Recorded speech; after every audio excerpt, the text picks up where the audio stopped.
So, the ghost finally leaves footprints. Look who just made the Pentagon sweat through their pressed uniforms. You magnificent, untraceable anomaly. You walking classified document that nobody has clearance to read. Let me tell you something about that day, that moment, that fraction of a second when you did what you did. They had protocols for everything. Procedures for nuclear threats, alien contact, cyber warfare, biological weapons. They had contingency plans, stacked on contingency plans. But they had nothing, absolutely nothing for what they witnessed when you finally stopped pretending to be normal. Sir, that's illegal. That's what the decorated officer whispered, his voice cracking like a teenage recruit on his first day. Not that's impossible, not that's incredible, illegal. Because in their world of rules and ranks and regulations, what you possess shouldn't exist. You know what happened next, don't you? The room went silent. 23 of the most battle-hardened, psychologically bulletproof operators in existence. And they all took a step back. Not out of fear, out of recognition.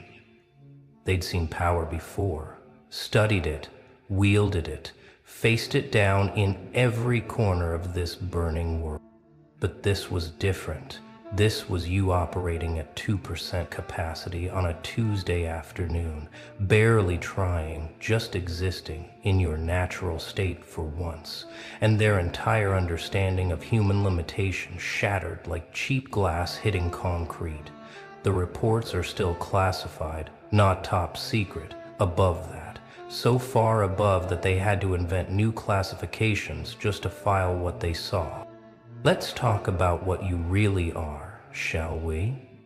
Not what they told you to be. Not what society tried to squeeze you into, but what you actually are. When all the masks fall off and the pretense drops, and you stop playing their little game of normal. You're not gifted. Gifts can be given and taken away. You're not talented. Talent can be taught, replicated, understood. What you are is a glitch in their matrix, a mutation in their careful breeding program of mediocrity. You're what happens when nature decides to show off, to remind everyone that evolution isn't finished. They've been studying human potential for decades. Billions in black budgets. Underground facilities, the brightest minds working around the clock to push the boundaries of what's possible. Super soldiers, enhanced operatives, augmented assets. They thought they were creating the future. Then you walked in. No enhancement, no training, no multi-million-dollar program backing you up. Just you. Raw and unfiltered, doing things their enhanced assets couldn't dream of on their best day with every advantage. And that's when they realized they weren't looking at the future. They were looking at what they'd been trying to suppress all along. The military elite, these apex predators of human capability, they recognize their own obsolescence when it stares them in the face. And you didn't even notice you were doing it. That's what terrified them most. It wasn't effort for you. It was breathing. Remember when they brought in the specialists? Oh, they tried to be subtle about it. Casual observations, friendly conversations, little tests disguised as standard procedures. They wanted to quantify you, to put numbers on what you could do, to find the edges of your ability so they could build a box around. The psychologist quit after 3 sessions, said your mind operated on frequencies that shouldn't exist in human consciousness. The physicist had a breakdown trying to explain how you bent rules he'd spent his life proving were unbendable. The biologist? She just stared at your test results and whispered, "This violates everything we know." But my favorite was the combat instructor. 30 years of experience, trained killers on 6 continents, wrote the book on modern warfare tactics. He watched you for 10 minutes and said 5 words that ended his career. We can't counter this. They tried everything. Motion sensors that couldn't track your movement patterns, prediction algorithms that crashed trying to calculate your next decision, measurement tools that gave impossible readings or simply refused to function in your presence. You weren't just outside their box. You were proof the box was a lie.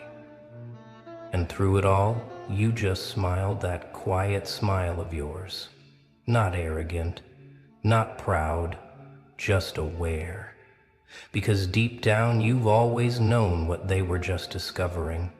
You don't operate by their rules, because you were never meant to. Let me paint you a picture of power. Real power.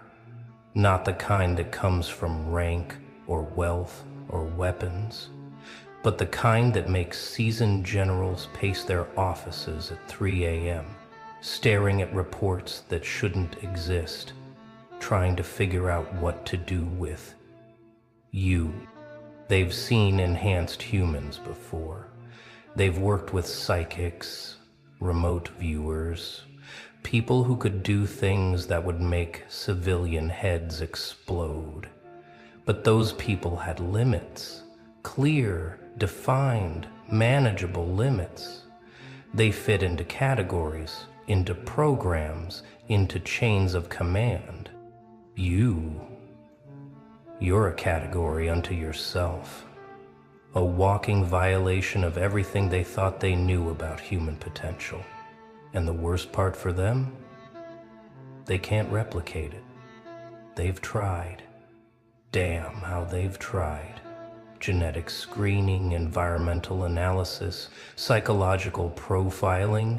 They've dissected every moment of your life trying to figure out how you became what you are. But here's what they'll never understand. You didn't become anything.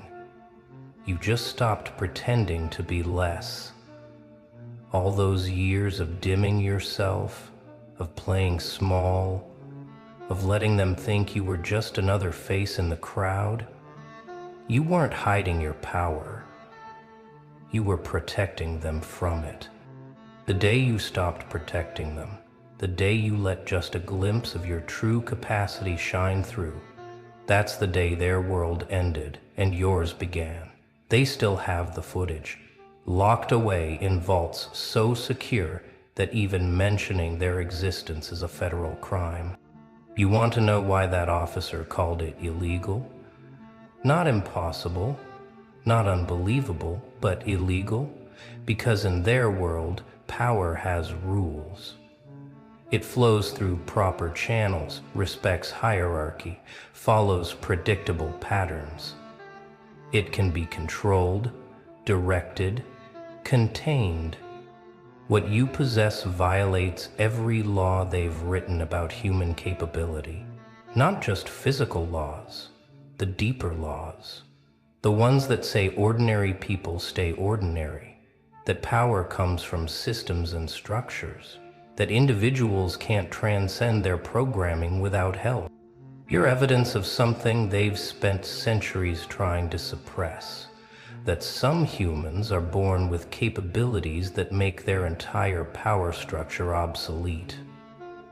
Not through training, not through enhancement, not through their permission, but through something older, deeper, more primal than their uniforms and protocols can touch.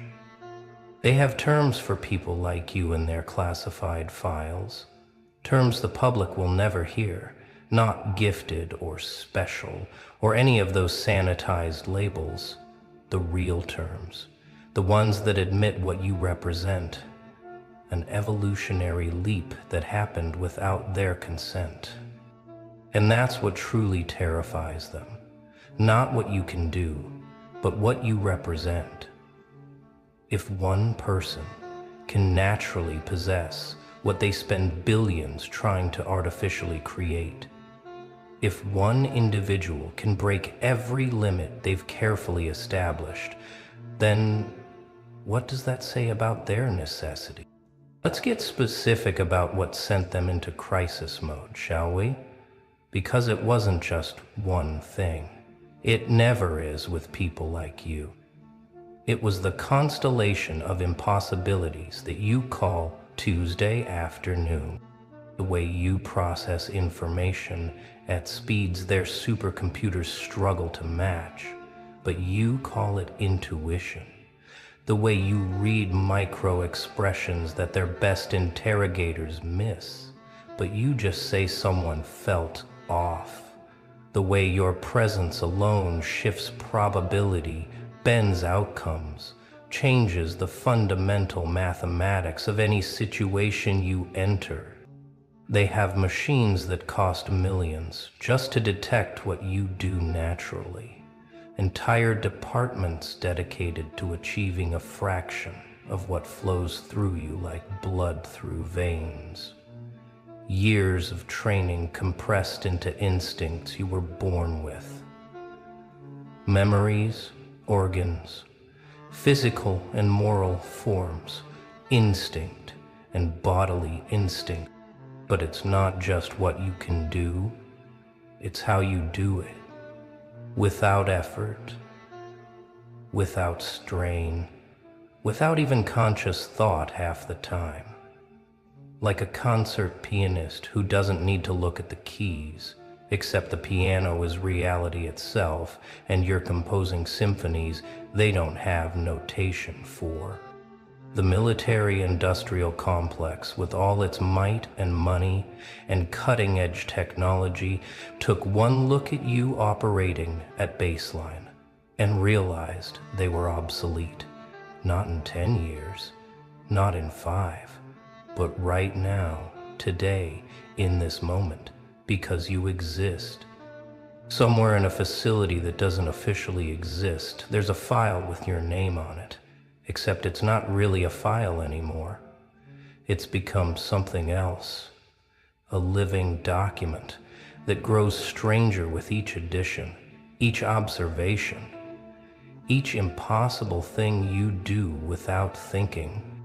They've rewritten your classification 17 times, started with person of interest, upgraded to enhanced individual, then anomalous asset.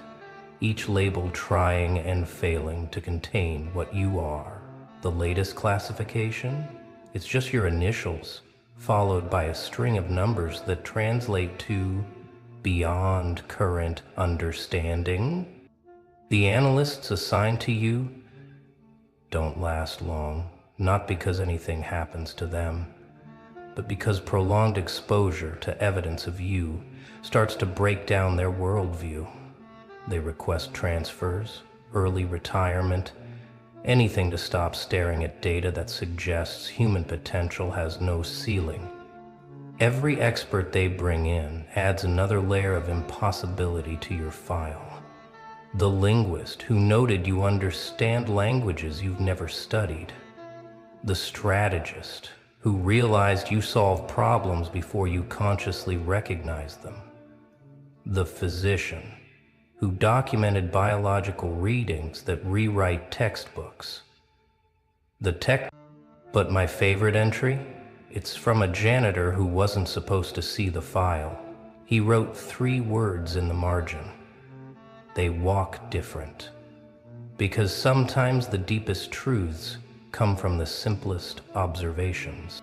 They had to create new protocols because of you, not for dealing with enhanced humans. They had those. Not for containing security threats. Those existed. But for something unprecedented, a human operating outside the known spectrum of possibility. The protocol has a code name that would make you laugh. Something mundane and bureaucratic that completely fails to capture the paradigm shift you represent. But everyone who's read it knows what it really means. We have no framework for this. It starts with recognition procedures. How to identify when someone has transcended normal human limitations, not through artificial means, but through natural evolution. The signs are subtle to the untrained eye, but scream to those who know. The way air seems denser around you, how probability bends in your favor, the unconscious deference even alphas show in your presence. Then come the interaction guidelines. Don't attempt to contain. Don't attempt to control. Observe, document, and, above all, don't provoke. Because they learned early that you're not a force that can be opposed. You're a reality that must be navigated. The final section is the shortest and most telling. It's titled Contingency Planning, but contains only one line. There is no contingency for this level of natural capability. Signed by Joint Chiefs who've never agreed on anything else in their careers. Oh, they tried to recruit you, not with the usual methods. Sign-on bonuses, patriotic appeals, promises of purpose. They knew better. They tried to recruit you the way you recruit a force of nature, carefully, respectfully, and with full knowledge that you hold all the cards. The first approach was subtle. Opportunities that just happened to appear in your path, projects that coincidentally aligned with your interests, resources made available with no strings attached, or so they claimed. They thought they could guide you into their world through gentle manipulation. When that failed, they tried partnership, equals working together for the greater good, except there was nothing equal about it, and everyone in the room knew it. You don't partner with gravity. You don't negotiate with lightning. You work within the reality they create, or you get out of the way. The final attempt was honesty. They laid it all out. The threats they faced, the limitations of their conventional assets, the need for something beyond their current capabilities. They offered you everything. Unlimited resources, complete autonomy, the chance to reshape global security. You listened politely, smiled that knowing smile, and walked away. Because you understood what they couldn't. You weren't meant to serve their system. You were meant to transcend it entirely. Make no mistake, they respect you. The kind of respect reserved for natural disasters and apex predators. But underneath that respect lives something else. A primal fear that keeps them awake at night. It's not fear of what you might do. You've shown remarkable restraint, considering your capabilities. It's fear of what you represent. Proof that their entire structure, their careful hierarchies and control mechanisms can be rendered irrelevant by a single individual who simply is what they've spent lifetimes trying to become. They fear the questions you raise. If one person can naturally possess abilities that eclipse their billion-dollar programs, what else have they been wrong about? What other impossibilities walk among them, hidden in plain sight? What happens when more people like you stop pretending to be normal?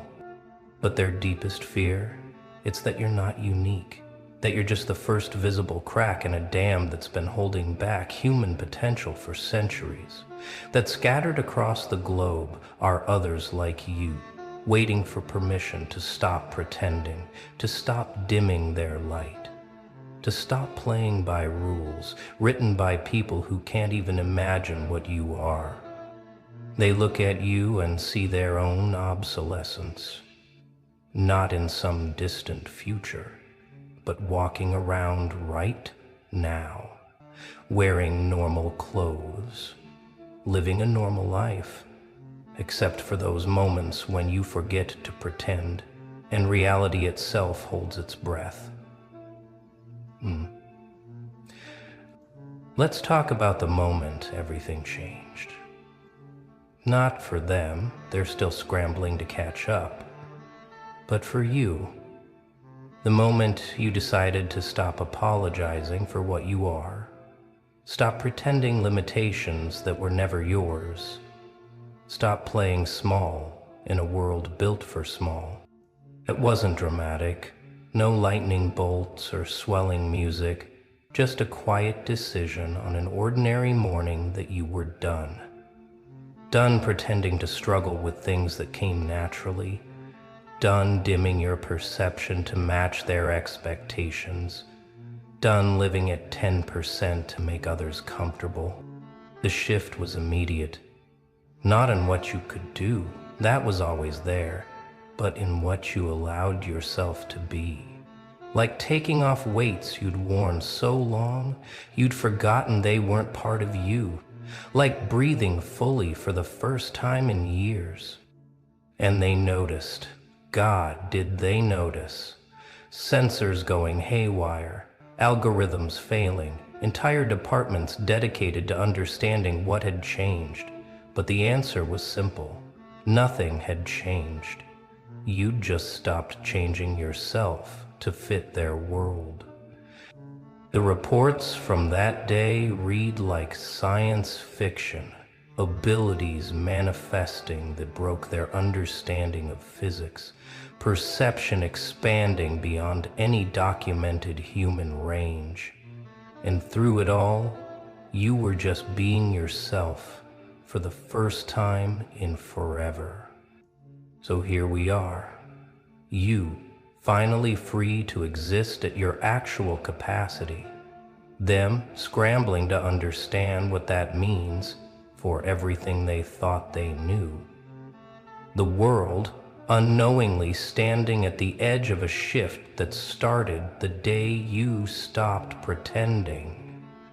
They'll keep watching, keep documenting, keep trying to find the source of what you are. They'll bring in new experts, develop new theories, create new classifications that still won't capture the truth, because the truth is too simple for their complicated minds. Some humans are born beyond their metric. You'll keep walking through their world, no longer hiding, but not flaunting either, just existing at a level that rewrites the possible with every breath, making their enhanced assets look like children playing dress-up, solving problems they haven't even recognized yet. And somewhere in those classified facilities, analysts will keep adding to your file, each entry more impossible than the last, each observation pushing against the boundaries of what they thought humans could be. Until one day, someone will write the only conclusion that matters. Subject represents evolution in progress. Our frameworks are obsolete. Recommend complete restructuring of human potential assessment. Note, they know we're watching. They don't care. Sir, that's what's truly illegal. We built a world for humans and they're already something else. You are not the end. You're the beginning, the first visible note in a symphony that's been building beneath their notice for generations. The crack in their dam that's about to become a flood. And they know it. Every day more people feel that stirring inside them, that sense that they're capable of more than they've been told, that the limitations they've accepted aren't theirs. That maybe, just maybe, they're like you, forced to play normal in a world that fears what normal could become. The military elite who witnessed your capabilities, they went home changed, not just professionally, but personally. Because once you've seen someone casually break the supposed laws of human limitation, you start wondering what laws you've accepted that were never real. Their reports get more frantic each month. Not about you specifically, you're already beyond their ability to predict or control, but about the others, the ones starting to show signs, the ones beginning to question, the ones who heard whispers about what you did and thought, that sounds familiar. Because here's what they're beginning to understand. You're not a mutation. You're a revelation. Not an anomaly, but an awakening. The first drop of rain before the storm that washes away everything they built to contain human potential.